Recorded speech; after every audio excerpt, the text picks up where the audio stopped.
am very anti-dating apps, but I guess I'm biased because of the nightmarish experience I had with Tinder. I've only met up with 3 people ever off Tinder. The first 2 experiences were nothing special. I wasn't excited about either of the girls and there were no second dates, but compared to the third meetup, oh boy, in comparison the first 2 went phenomenally. I matched this brunette girl named Annette. She had up 4 pictures, 3 of which she was posing alone in what looked like her backyard. The 4th one was in front of a pond. At the time I didn't see it as a red flag that she was alone in all of her pictures. Honestly, why would I? But she was decently attractive, at least in my standards, so I talked to her and I got to the point where she asked what I was doing that night, and when I said nothing she asked if she could come over and hang out. Considering my bedroom and my parents' houses in the basement with a separate entrance, it would work out rather nicely. We set a time for her to come over. When the time came, she texted me, literally right on the dot, that she was outside, punctual to say the least. I let her in the side basement door entrance, and we walked downstairs. I tried to make the greeting not awkward, but right off the bat, first impression, she seemed weird. Her responses were short, her laugh was weird. When we sat down on my bed and I asked her how long the drive was, she laughed like she didn't even answer my question. She just laughed like I told a joke, and as she laughed she looked right at me, her eyes still open wide. It was uncomfortable and I already knew I wasn't going to vibe with this girl. I wanted her out ASAP. I turned the TV on in the background for filler, and I pretended to be laughing at the TV because of the constant awkward silences, and she never once batted an eye to look at the TV. She just watched me the whole time. I was able to wrap it up quickly by pretending I got a text about going into.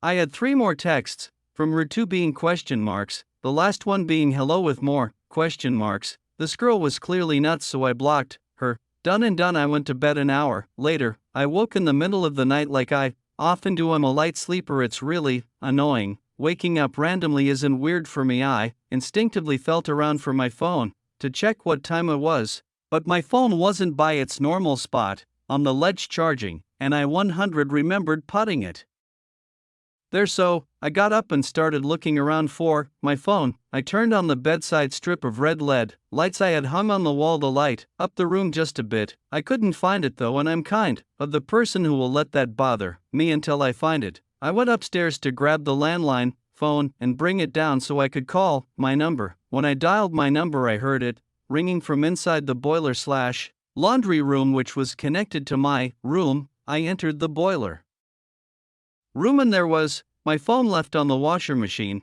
causing the entire machine to vibrate as it rang. I knew this was bizarre because I didn't do laundry that night. I didn't even remember going in there. I picked up my phone to see a bunch of new messages from some random number. I opened the texts to see 2 pictures of me sleeping. Above the pictures were 2 texts saying, "Nice, good job blocking me." The second one saying, "Lock your door next time," and I realized what an idiot I was. That I was so anxious to get her out of my room that I didn't even lock the door when she left. Then I can't say for certain, but I felt like I wasn't alone in the room, like I just felt another presence, and I had a feeling that she may have been hiding behind the cylinder boiler in the darkest corner of the room. But I didn't go look. I went upstairs to get my parents and call the police. Given that the girl was dumb enough or crazy enough to leave a digital footprint, tracking her and getting charges pressed on her was easy. Her name wasn't even Annette. Her real name was Silvana. Her charges were a breaking and entering charge and a stalking and harassment charge. I of course got a restraining order, and I've never heard from that girl again. I've tried all the major dating apps and I never really have much luck on them. My friend told me he was having luck on this ad pod or not, so I gave it a try, and right off the bat, I was getting a lot more likes, albeit from girls I didn't really find attractive at all. Still, on my first batch of free swipes, I matched this one cute blonde girl named Julia. I'll spare the details of our conversation, but it went excitingly well. It was one of those rare matches where the girl was attractive and very receptive to my messages, seeming like she was actually enjoying talking to me. We quickly moved to Snapchat. I asked her for her number, but she said let's talk on Snapchat instead. I was fine with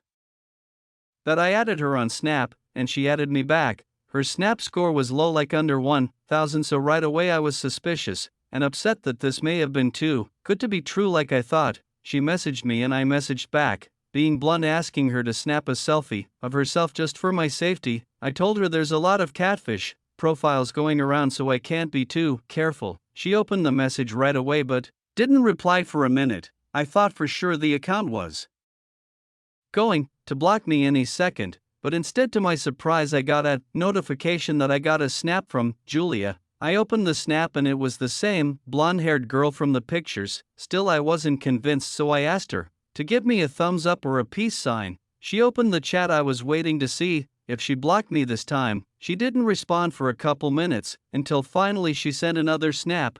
I opened it and it was half her face, smiling, holding up a peace sign. That was enough for me. I snapped her back and then we messaged for a little while. We eventually made plans to hang out. She invited me over to her house, which was across town, not too far away. She said she was home alone and that it wouldn't be a problem. She gave me an exact address. I noticed she had her Snap map on, so I did a little check to make sure her address matched her Snap location, and it seemed to check out. I told her I'd be over in a few. I changed into decent clothes, sprayed on some cologne, combed my hair, and got in my car to head over. I remember thinking I may have overdid it with the cologne. She snapped me while I was driving, asking if I was on the way. I told her yes. She read it immediately, but didn't respond. I got to the house. It had the number 22 written clear as day next to the door. I messaged her that I'm here. She didn't open the snap though, so I decided to just go ring the bell. There were no cars in the driveway,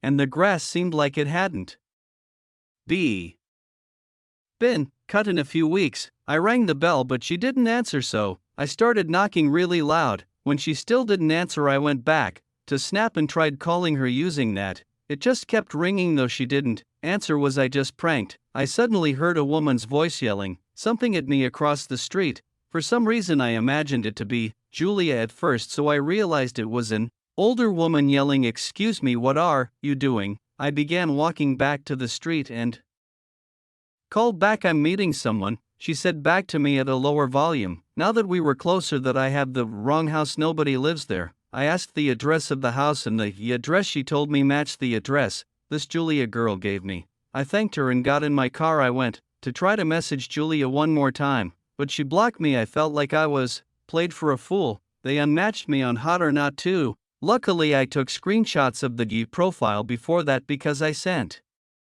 some to one of my friends before driving to the house. When I got home, I sent screenshots to my friend group chat with like 8 other people, asking if anyone knew her. One guy, my friend Darren, said that's Lisa, a girl who overdosed on heroin 2 years back. When he said that, another friend in the group chat confirmed he was right. I got goosebumps because the snaps I got were from a girl who matched that Lisa girl completely. I told my friends and they thought either I was crazy or the situation was crazy, and without a doubt certain the girl no snaps was Lisa. How this happened I have no earthly idea. Better question, why was I led to that house? I can't even try to imagine. In high school I was in a big graduating class, so for that reason I didn't get to know a lot of my classmates on a personal level. Using dating apps in college though, I was able to match and kind of connect with a lot of the girls I'd never really spoken to back in high school. I was using my app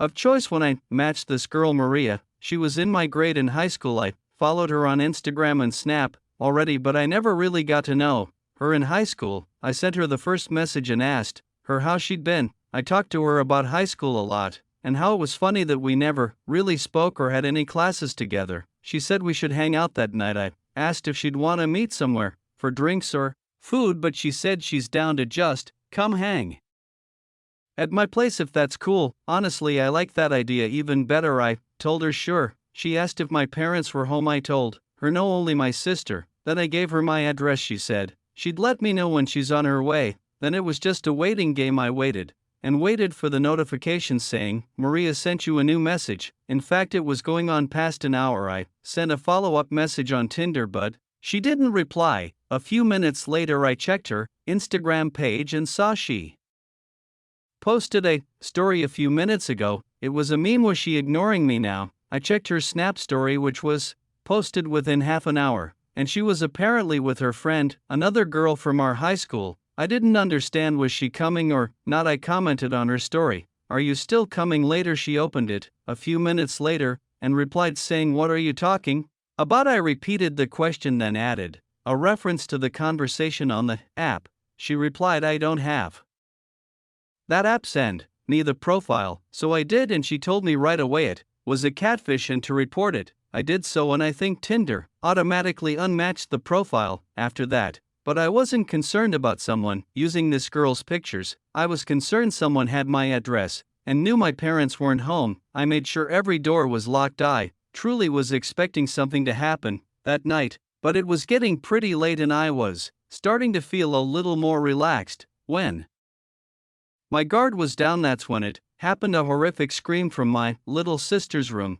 I jumped off the couch to go run to her room. She opened the door just as I made it to the room, and we met at the doorway. She had this horrified look on her face, like she just saw a demon. She screamed that there's someone outside her window. I couldn't believe it. She ran upstairs while I went to her window to confirm it. There was no one out there now, but I knew it wasn't a coincidence. I tried to call my parents, but I couldn't get a hold of either of them. My sister slept in my room with me that night because she was scared. I only went to bed after waiting downstairs for an hour listening for anything possible. When I was finally in bed, that was when I heard a noise. My sister heard it too because we both sat up at the exact same time. Our parents weren't supposed to be back that night. I went to lock the bedroom door and then got 911 on the phone. I whispered into the phone that I was certain we were currently the victims of a break-in. I told my sister to be quiet when she started making crying noises. Footsteps approached the door. Then someone tried twisting the doorknob,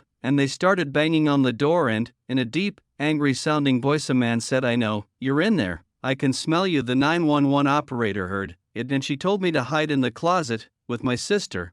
I waved my sister over to the closet, and she came. We sat in there quietly the best we could, but he kept banging and banging on the door, and my sister cracked. She cried out, the police are coming, leave us alone. The banging stopped. We heard the man laugh. Then there was silence. Next thing we knew, the police were outside, and the operator told me to quickly get to the front door if the coast was clear to let the police in. The police then did a thorough investigation of the house, which was clear. The entry and exit point was my parents' bedroom window, which he climbed through off the backyard awning. My little sister screaming about the police must have scared him off. The police recommended we sleep somewhere else, so we went to my friend Joe's house. Ever since then, I always verify whoever I'm talking to from online is actually who they say they are. You